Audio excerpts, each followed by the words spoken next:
Hey, how's it going everyone? Dark Matter Editing here, bringing you another Vegas Pro tutorial. So in today's tutorial, we're going to be discussing color correction basics.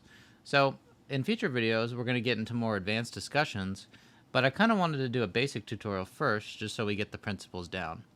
So the reason you might want to use color correction is maybe the footage that you have doesn't look too good visually, maybe it needs more saturation, maybe the colors look a little washed out, or maybe you want to make something black and white that used to have colors in it.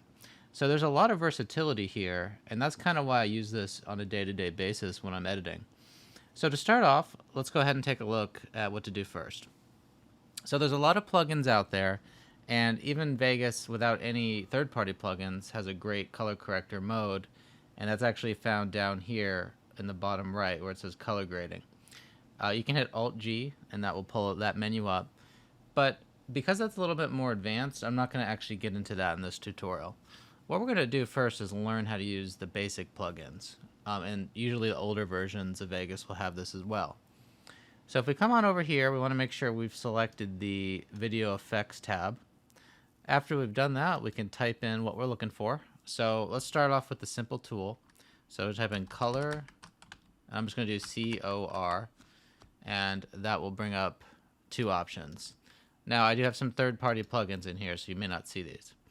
So the basic one is the color corrector, and we're going to go ahead and click on the default, and we're going to drag it onto our little mountain clip. Alright, so now that we have the color correction menu pulled up, I'm going to go ahead and start showing you how to use this tool. So what we're going to first consider is the luminosity spectrum. So what I mean by that is the brights and the darks, as well as the middle ground between the two. So the way you want to visualize this is the lows reflect the colors on the darker side of the luminosity spectrum, and then the highs reflect the colors on the brighter side of the spectrum. And although that may not be the best way to explain it, I like to explain it that way because it makes most sense to me. For example, if we go over to the color wheel under the lows tab and we move this up to red, I'll go ahead and click that. You'll notice that on the right here, the brighter elements in the footage have gone unaffected. So if you move this around, say to green, so it seems to be picking on the bottom part of the image. If we double click this, that will bring it back to 0. Alternatively, you could also type 0, 0 up here in these little boxes as well. There's a little color picker. I don't really use this much, but if you just click on that, here's like the plus, you can go over to the blue in your menu, and then it will automatically match the color. There's a time and place for that, although you may find that moving this dot around on the wheel is a little bit easier in my opinion. So I'll double click again. And same thing with the medium and highs. And this is kind of fun to play around with, but obviously the more upward you go into the circle, the more aggressive the color correction is going to be. So if you want something that's ridiculously blue, you just move these all over to blue, and it will affect the whole thing. Now on its own, messing around with this doesn't do much. I mean, in a footage like this, you're not going to notice great results because it actually already looks pretty good by default. But you may have a situation arise where the footage that's captured either on camera or downloaded online, maybe it's washed out, or maybe there's something wrong with it. And if that's the case, this is where this tool is going to come in handy. Maybe it should be more blue, but instead it's more green. So maybe it looks like this, but maybe if you drag this over to blue, that will fix it. Color correction is typically used for fixing colors that don't look right, but it could also be used as a stylistic element as well. Maybe you want your film to portray a certain attitude. Maybe you want it to be more black and white, maybe more contrasty.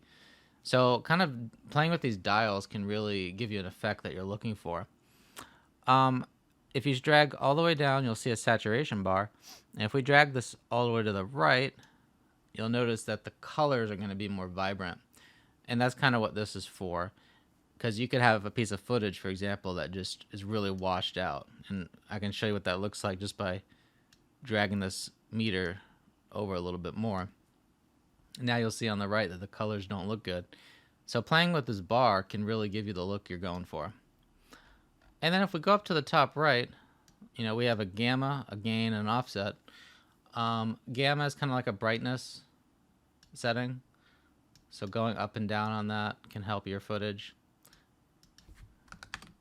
The gain is kind of like an exposure type option. It really increases the brights, as you can see on the right.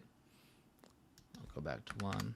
And then offset, I don't really use this much, but it's kind of like a subset of gain. You'll notice that if I go to the right, it gets super bright, but alternatively, if I go to the left, it gets super dark. It's just playing around with the luminosity. Okay, so that about covers it for color correction, but there is one more thing I want to show you. I'm going to go ahead and hit this little red FX button. And then we're going to go to the color corrector secondary and then drag this default onto the clip. Now you can use this in conjunction with the other one, like you can use both effects, but what I like about this one is you can go to this rotate hue option and you can really play around with the colors to get a different look. And you still have the saturation, the gamma, the gain.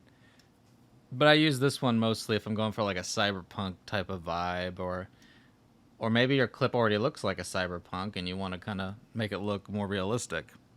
So that's where this little option here can come in handy. Okay guys, that's about it for today. I'm going to do a more advanced color correction tutorial in the near future, so stay tuned for more. Please like and subscribe.